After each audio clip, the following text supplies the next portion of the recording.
에베소서 2장 8절 9절 다 같이 봉독하시겠습니다. 시작. 너희가 그 은혜를 인하여 믿음으로 말미암아 구원을 얻었나니 이것이 너희에게서 난 것이 아니요 하나님의 선물이라. 행위에서 난 것이 아니니 이는 누구든지 자랑치 못하게 함이라. 아멘. 오늘은 그 믿음의 본질에 대해서 첫 번째 시간을 믿음을 다른 말로 하면 신앙 이렇게도 표현합니다. 신앙생활, 믿음생활. 그 어떤 분은 그 믿음이라는 말 하나만 가지고는 너무나 부족하다. 믿음은 항상 그 뒤에 생활이 붙어야 된다. 이거죠. 삶 속에서 실제로 믿음의 혜택을 누려야 된다는 것이에요. 우리가 초등학교 때부터 영어를 배우잖아요. 대학 때까지 영어를 배웠지만 여러분 영어를 뭐 이렇게 구사하는 사람이 몇 사람이나 됩니까? 배웠긴 배웠는데 실제로 적용을 못하고 있지 않습니까? 근데 그것은 영어뿐만이 아닌 것 같아요. 제가 볼 때도 이 믿음도 마찬가지로 이 삶 속에서 영어를 여러분 하느냐 못하느냐에 따라서 아마 많은 부분에서 혜택을 누리거나 혜택을 누리지 못할 거예요. 요즘 회사에서도 직장인들에게 영어를 가르치고 영어가 이제 영어 못하면 정말 그 인정 못 받을 정도로 그렇죠. 믿음도 굉장히 중요한데도 불구하고 믿음에 대해서 생각보다도 잘 몰라요. 그래서 믿음을 모르다 보니까 신앙생활, 믿음생활을 하지 못하는 것을 제가 봅니다. 제가 저번에 믿음을 좀 이해하기 위해서 몇 가지 그 믿음과 비슷한 말이 있다 했어요. 비슷한 말, 반대말이 있고 비슷한 말이 있잖아요. 믿음과 좀 반대말을 먼저 우리가 좀 찾으면 믿음이라는 뜻이 뭔지를 너 믿니? 그럴 때 우리가 단순하게 그냥 그래, 나 믿어.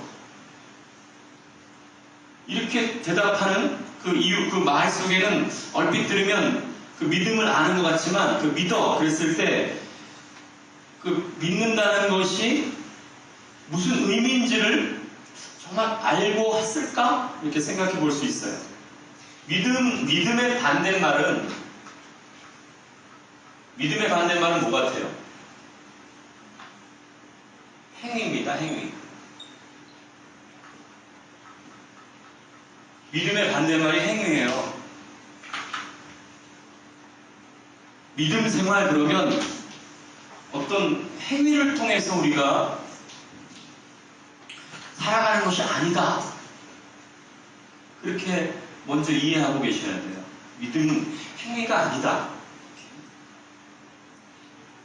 근데 성경에는요, 놀랍게도 예수님께서 나중에 이제 세상 끝날에 세상을 심판하실 때에 성경을 보니까 양과 염소를 이렇게 나눈다 그랬어요. 양과 염소. 이제 양과 염소. 하나님의 사람과 하나님의 자녀가 아닌 사람을 나눈다는 거죠. 그리스도인과 자연인을 나눈다 그랬어요. 양과 염소를 나누고 그 예수님께서 말씀하실 때 우리는 믿음으로 구원을 받는다고 그러잖아요. 그런데 그때 예수님께서 이 양을 향해서 너희들은 나를 믿었으니까 천국에 들어가라. 그렇게 얘기하지 않으세요.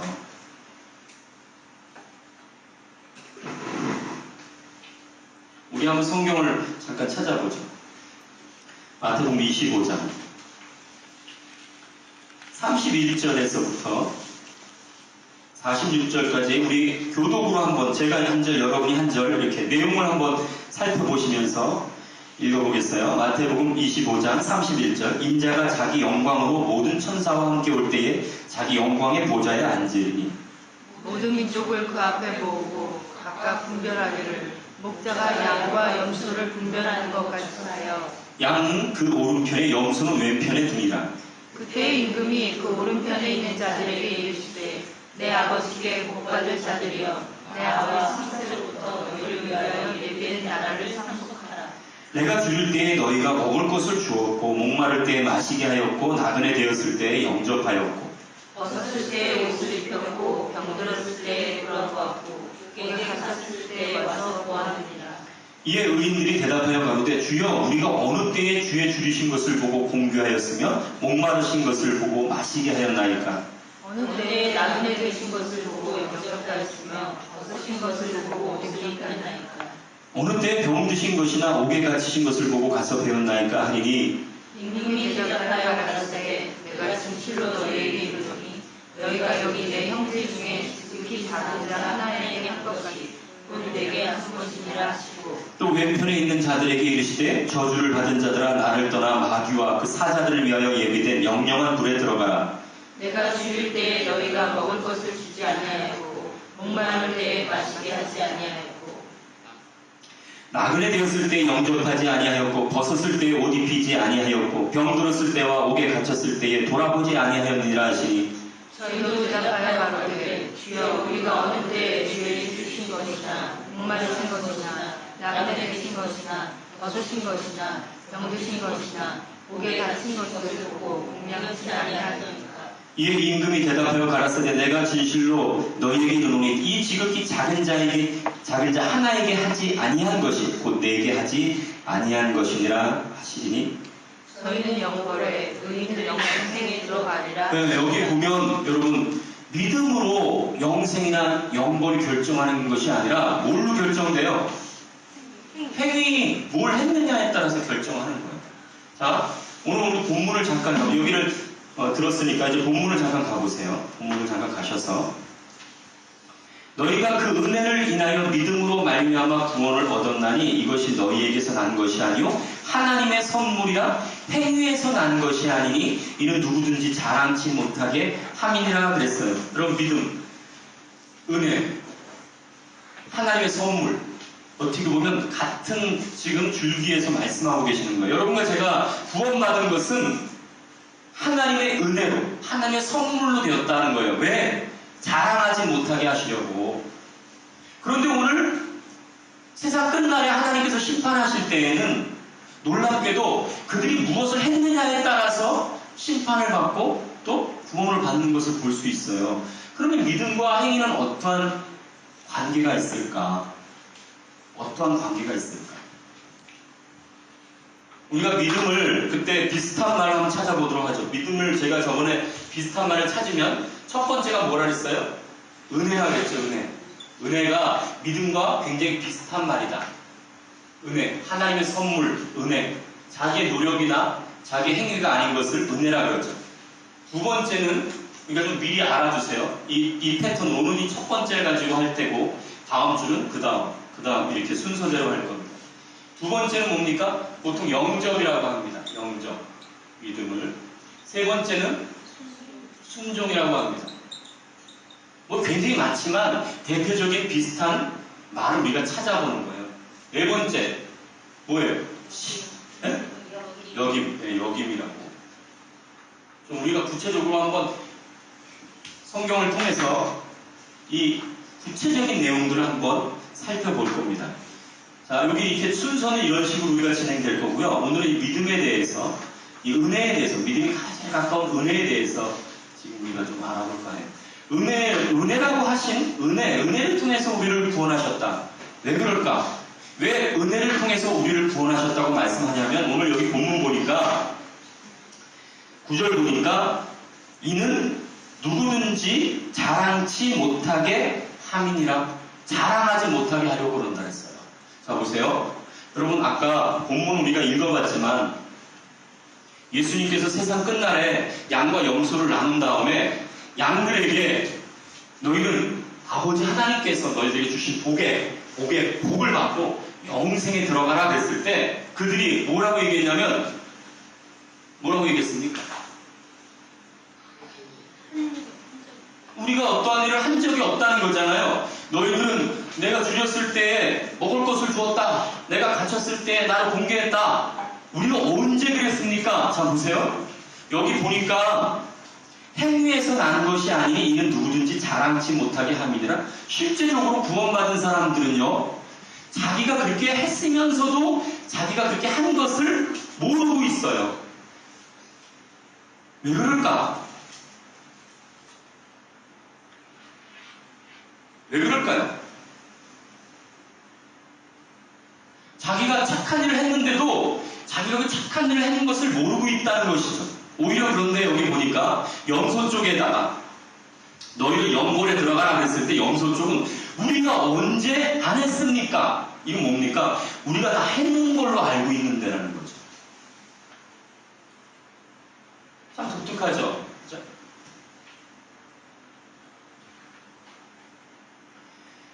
믿음은요, 우리 스스로 노력하고 우리가 어떤 일을 한다 해서 그것을 믿음이다 이렇게 얘기하지 않습니다. 만일에 좀 극단적으로 얘기해서 내가 믿어서 구원받았다 했다면 그것도 행위에 속하는 것입니다. 그것도 하나님의 은혜와 관계가 없는 거예요. 자랑하지 못하게 함이라. 나는 구원받음에 있어서 아무런 노력이나 아무런 행위가 없이 하나님의 은혜로 구원받았다 이렇게 고백하는 것이 이 믿음의 본질이에요. 여러분이 믿음으로 구원받았다 그러면 우리의 노력이나 우리의 어떤 착한 행실을 통해서 구원받은 것이 아니라 오직 하나님의 은혜로 하나님의 선물로 구원받았다. 그것을 알고 있어야 돼요. 그것을 알지 못하면 그때부터 문제가 발생되는 거예요. 교회 안의 모든 문제가 바로 은혜, 이 은혜란 말의 뜻을 깨닫지 못하기 때문에 발생하는 거예요. 하나님이 우리를 얼마나 사랑하셨고 우리를 얼마나 큰 은혜를 통해서 하나님의 자녀가 되겠는지를 모르기 때문에 여러분 처음부터 우리가 믿음이 성장하고 장성한 믿음을 갖는 게 아니에요. 은혜라는 말을 사용할 때 하나님께서 우리에게 이 은혜랑 비슷한 말이 또 하나가 있는데 이게 뭐냐면 거듭남이에요. 거듭남. 이거를 좀 신학적인 용어로는 중생을 통해서 우리는 구원을 받는다. 거듭난다. 그래서 믿음을 어떤 면에서는요, 믿음이 자라간다 이렇게 표현을 해요. 그래서 우리가 이 중생이나 거듭남을 생각해 보면 믿음을 또 어느 정도 이해할 수 있는 근거가 있어요. 그래서 성경은 이 믿음이라는 이 말을 여러 가지로 우리에게 이해시키기 위해서 표현하셨어요. 여러분 스스로 지금 태어나고 싶어서 태어난 사람이 어디 있어요? 아무도 없죠. 여러분 노력으로 태어났습니까? 여러분 노력으로 인간 되셨습니까? 원래는 이 원숭이로 태어나야 되는데 내가 좀 뭔가 작업을 했어요. 노력을 해서 지금 인간으로 태어나서 이 자리에 앉았다고 생각하십니까? 아니잖아요. 그렇죠. 여러분 부모님을 여러분이 설득해서 저 좀 1963년 9월 20일에 좀 낳아주세요. 제발 부탁합니다. 그래서 알았다. 내가 너를 1963년 9월 20일 새벽 1시에 너를 내가 낳기로 하겠다. 그래서 난 사람이 아무도 없어요. 우리는 그냥 태어난 거예요. 우리가 하나님의 자녀가 된 것도 마찬가지예요. 우리가 하나님께 물론 여기 보면 믿음이 이제 영적도 있고 여러 가지 비슷한 또 말이 있지만 가장 근본적인 것은 하나님이 우리를 태어나게 하신 거예요. 새로운 생명을 주셔서 하나님의 자녀로 만들어 주신 거예요. 그 은혜를 우리가 평생 찬양을 해도 다 찬양하지 못합니다. 그래서 믿음은 자라간다는 표현을 쓰는 거예요. 여러분 자라간다 할 때 다른 거에 연관돼서도 자라간다고 생각하시면 안 되고 하나님이 우리를 은혜를 통해서 하나님의 자녀 삼아주셨고 우리를 거듭나게 하심으로 하나님의 자녀 삼아주셨다는 것을 생각하시면서 자라남이라는 것을 써야지 아무 때나 자라남을 쓰면 안 돼요. 내가 믿음이 자란다 해서 내 어떤 확신과 내 어떤 것들이 자라간다고 생각하면 굉장히 또 다른 길로 갈 수가 있어요. 근데 여러분 우리가 믿음이 은혜라는 것을 어떻게 하냐? 우리가 어떻게 보면 제가 여러분에게 이 말씀을 준비하면서 마음속에 그런 기도를 해요. 제가 이번 주에 말씀을 전할 때 정말 하나님의 말씀을 통해서 깨달음을 얻도록 주님 도와주세요. 이런 기도하는 마음으로 제가 합니다. 그리고 많은 사람들이 마치 목사의 설교의 능력이나 개인의 경건의 연습을 통해서 그들의 믿음이 자라고 그들이 거듭나고 그들이 하나님의 자녀가 된다고 생각합니다. 물론 하나님께서는 하나님의 사람들을 통해서 복음을 증거하고 전도함으로 말미암아 많은 사람들이 교회로 들어오게 되지만, 만일에 여러분 목사의 설교를 통해서 여러분이 변화되고 여러분이 하나님의 자녀로 됐다면, 그렇게 생각한다면 오산이에요. 그렇지가 않다는 것입니다. 여러분, 예수님의 제자 12제자를 예수님이 부르셨는데 그 12제자 중에서 가룟 유다라는 제자가 있었어요. 이 가룟 유다가 예수님의 제자로 부름을 받고요, 예수님 제자로서 3년 반 동안 예수님을 따라다녔어요. 가룟 유다가 여러분 예수님의 말씀을 직접 들었겠어요? 간접으로 들었겠어요? 직접 들었어요. 목사님의 설교가 아니라 예수님의 그 하나님의 아들의 입에서 나오는, 그리스도의 입에서 나오는 말씀을 3년 반 동안 들었어요.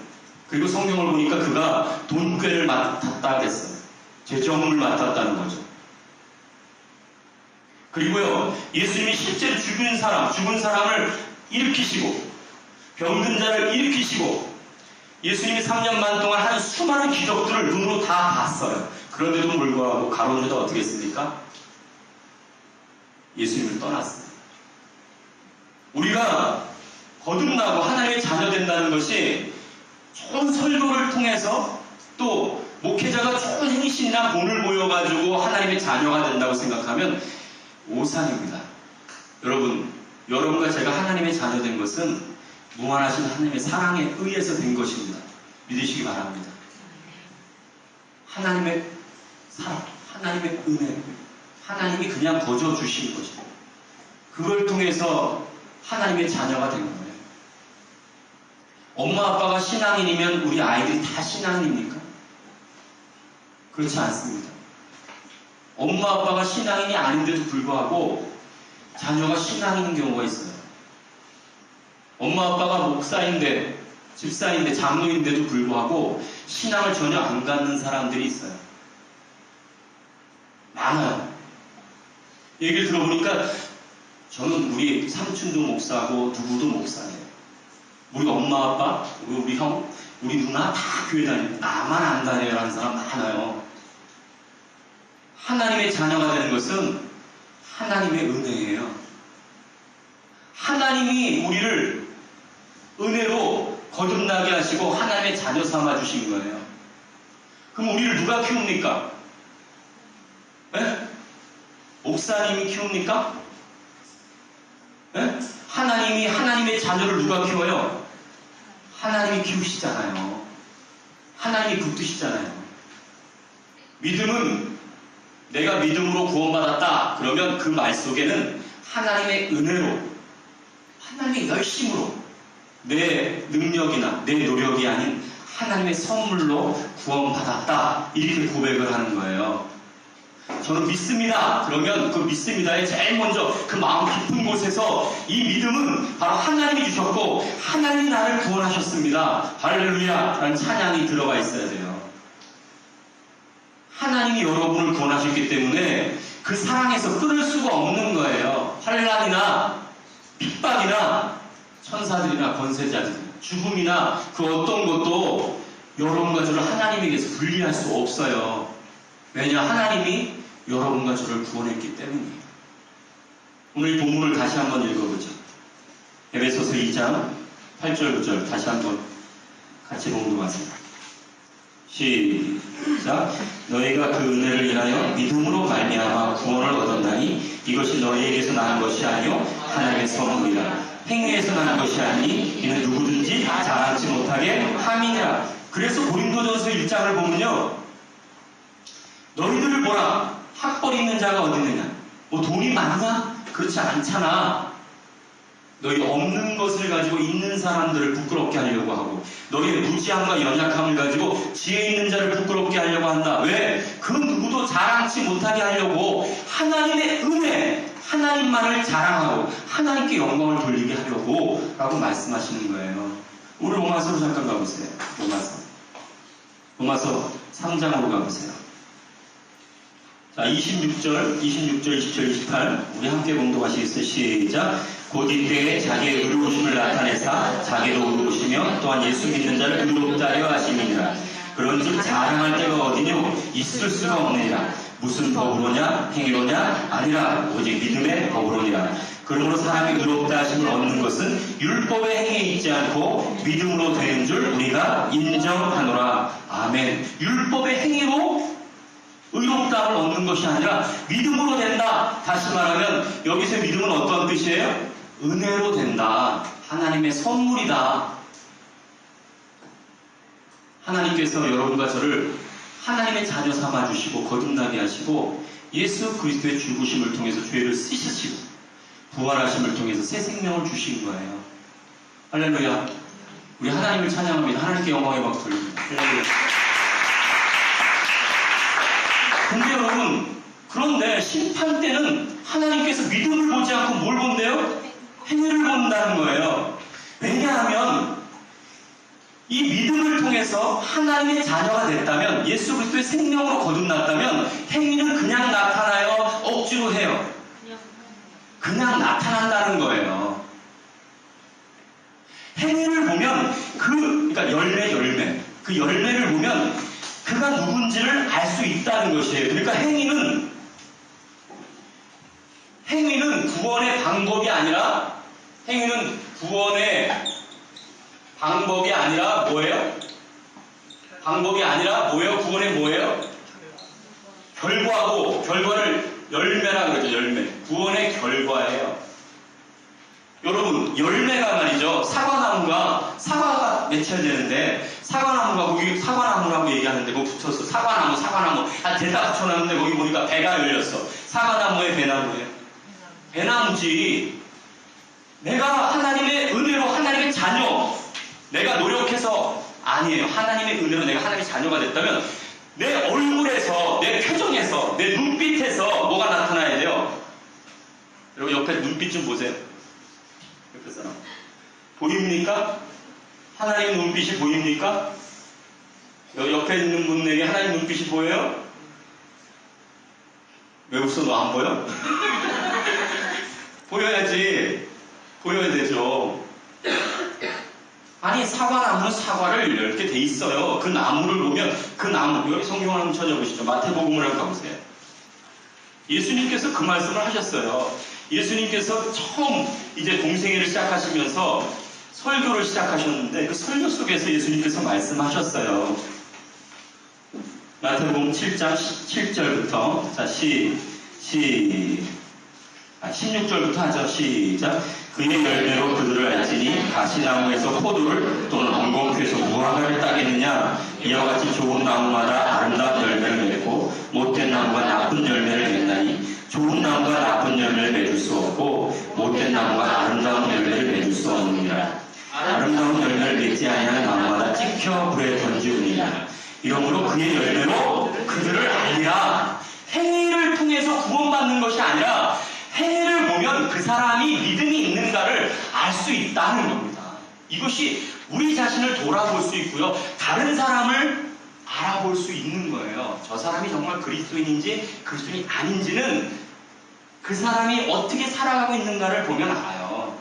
그래서 여러분, 성경은 이 믿음과 행위를 굉장히 중요하게 연결시켜서 말씀하고 있습니다. 네? 여러분, 이걸 아셔야 돼요. 이거를 모르면 곤란해요. 이게 바뀌면 아주 곤란하단 말이죠. 여러분과 제가 새벽 기도를 하고 여러분과 제가 예배 드리고 이런 것은 현상이지 본질이 아니에요. 여러분과 제가 주일 예배, 수요 예배, 금요 예배, 새벽 예배 나온다고 해서 구원받는 게 아니라 그것은 구원을 받았기 때문에 나올 수 있는 상황이 돼야 되는 거지. 그걸 통해서 구원받는 것들이 아니고 그거는 내 행위였던 거의 열매 한 부분일 뿐이고 그것만 가지고 또 그가 또 하나님의 자녀라고 볼 수가 없는 거예요. 예배만 열심히 참석, 여기 들어올 때는 얼굴 연습, 거울 앞에 여기 있죠. 들어오면서 거울 보고 연습을 해요. 아이고, 저기서 오다가는 화가 났는데 여기 앞에 교회 들어올 때는 싹 한번 이렇게 웃는 거예요. 왜냐하면 성경에 보니까 항상 기뻐하라. 열매를 보면 알거든. 저 장로님이, 저 집사님이 얼굴 표정이 완전히 막 인상을 튀고, 그럼 다른 사람 다 알거든. 저 사람은 그걸 못 받았을 거야. 그러니까 교회 와서는 싹 웃는 거죠. 근데 왜 나가면서 다시 바뀌는 거죠. 표정과 눈빛이 바뀌는 거죠. 실제로 그런 사람이 많을 것 같아요? 안 그럴 것 같아요? 오늘 마태복음 보세요. 마태복음 15절, 15절, 7장 15절 같이 봉독하시죠. 시작. 거짓 선지자들을 삼가라. 양의 옷을 입고 너에게 나오나 속에는 노략질하는 일이라. 지금 그의 열매를 하면서 누구를 얘기하는 겁니까? 하나님의 선지자라는 사람들에 대해서 지금 쭉 얘기하는 거예요. 하나님의 선지자들도 그렇다니까. 일반 사람들은 어떻게 했어요? 하나님을 전하고 하나님의 말씀을 증거한다는 사람들이 겉에는 양의 옷을 입었는데 속은 일인 거예요. 그들을 어떻게 분별하겠어요, 여러분? 그 사람이 정말 하나님의 사람인지 하나님의 선지자인지 정말 하나님께서 함께하는 하나님 사역자인지 어떻게 분별하겠어요? 그들이 무엇을 하는지를 잘 보세요. 아무리 변명해도 소용이 없는 거예요. 아무리 설교를 잘하고 아무리 이 교회를 부흥시켜도 그들의 열매가 뭔가를 보면 아는 거예요. 그들이 어떠한 짓을 하고 다니는지를 보면 아는 겁니다. 그 사람이 어떠한 사람인지를 아는 겁니다. 성경은 그래서 이 행위를 굉장히 많이 강조합니다. 우리 야고보서로 한번 가보세요. 야고보서. 히브리 야고보. 야고보서 2장 14절부터 한번 봉독하시죠. 같이 14절부터 17절까지 시작. 내 형제들아, 만일 사람이 믿음이 있노라도 행함이 없으면 무슨 이익이 있으리요? 그 믿음이 있느니 자기를 구원하겠느냐? 만일 형제나 자매가 헐벗고 일용할 양식이 없는데 너희 중에 누구든지 그에게 이르되 평안히 가라, 더욱게 하라, 배부르게 하라, 그 몸에 쓸 것을 주지 아니하면 무슨 이익이 있으리요? 이와 같이 행함이 없는 믿음은 그 자체가 죽은 것이라. 행함이 없는데 어떻게 그가 믿음을 갖고 있느냐? 행함이 없으니까 그는 믿음이 없다. 그 행함을 통해서 그의 믿음을 볼 수 있다는 것입니다. 하나님의 은혜로 우리가 구원을 받고 하나님의 은혜로 하나님의 자녀가 되면 하나님이 우리 안에 거하시는 거예요. 예수님이 우리 안에 거하시는 거예요. 그러면 우리가 행위가 예수 그리스도의 성품이 나타날 수밖에 없어요. 근데 나타나지 않을 수 있어요. 조금 있어요. 가능성이 있어요. 어떨 때 그렇습니까? 예수님을 믿었는데도 불구하고 행위가 나타나지 않을 수 있어요. 어떨 때 그럴 것 같아요?